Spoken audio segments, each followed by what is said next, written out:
হরে কৃষ্ণ কৃষ্ণ কৃষ্ণ হরে হরে, হরে রাম রাম রাম হরে হরে। গুরু ব্রহ্মা গুরু বিষ্ণু গুরুদেব মহেশ্বর, গুরু সাক্ষাৎ পরম ব্রহ্ম তস্मै শ্রী গুরবে নমঃ। অখণ্ডমণ্ডলাকারং ব্যক্तं येन চরাচরं তৎপদং দর্শিতাং येन তস্मै শ্রী গুরবে নমঃ। অজ্ঞানং তিমিরন্ধেষু জ্ঞানাঞ্জनं শলাকায়াং চক্ষুরুন্মীলিतं येन তস্मै শ্রী গুরবে নমঃ। নমো ব্রহ্মণ্যদেবায় গো ব্রহ্মণহিতায় চ জগদ্ধিতায় শ্রীকৃষ্ণায় গোবিন্দায় নমো নমো। নমো কৃষ্ণায় বাসুদেবায় হরে পরমাত্মনে প্রণতক্লেশনাশায় গোবিন্দায় নমো নমো। জয় গুরুদেব, জয় রাধে জয় রাধে জয় রাধে। পাঠ করছি শ্রীমদ্ ভাগবত গীতা ত্রয়োদশ অধ্যায় প্রকৃতি পুরুষ বিবেক যোগ, শ্লোক নাম্বার 14।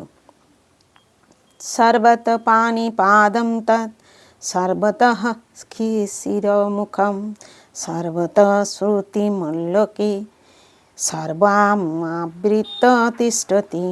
সর্বত মানে সর্বত্র, পানি মানে হস্ত, পাদম মানে পদ, তৎ মানে তা, সর্বত সর্বত্র, অক্ষি মানে চক্ষু, শির মানে মস্তক, মুখম মানে মুখ, সর্বত মানে সর্বত্রম, শ্রুতিমাত কর্ণ বিশিষ্ট, লোকে মানে জগতে, সর্বম মানে সব কিছু, আবৃত পরিব্যাপ্ত করে, তিষ্ঠতি স্থিত আছেন।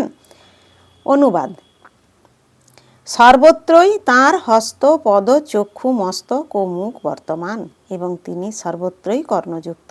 এভাবেই জগতের সব কিছুতেই পরিব্যাপ্ত হয়ে তিনি বিরাজমান।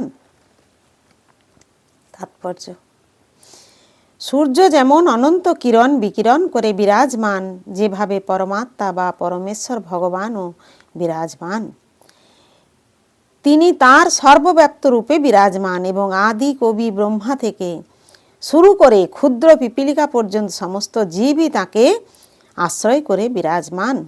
তার সেই সর্বব্যাপী রূপের মধ্যে অসংখ্য মস্তক, পদ, হস্ত, চক্ষু এবং অসংখ্য জীবাত্মা রয়েছেন।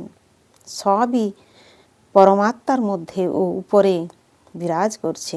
তাই পরমাত্মা সর্বব্যাপ্ত, কিন্তু জীবাত্মা কখনো বলতে পারে না যে সর্বত্র তার হাত, পা, চোখ রয়েছে।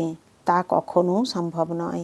যদি সে মনে করে যে তার অজ্ঞানতার ফলে সে এখন তার হাত, পা সর্বব্যাপ্ত বলে বুঝতে পারছে না, কিন্তু যথার্থ জ্ঞান লাভ করার পর সে তা অনুভব করবে, তাহলে তার সেই চিন্তাধারা অসঙ্গতিপূর্ণ।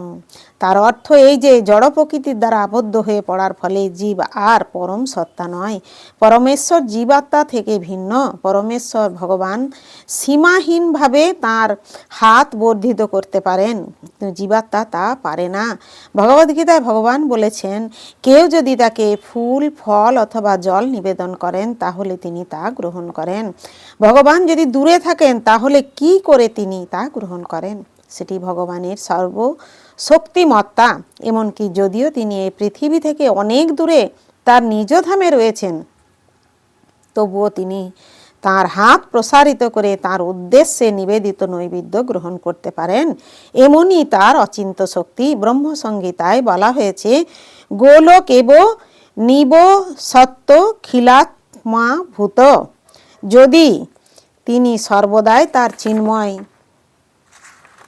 ধাম গোলকে বৃন্দাবনে অপ্রাকৃত লীলা বিলাস করছেন, তবুও তিনি সর্বত্রই বিরাজমান।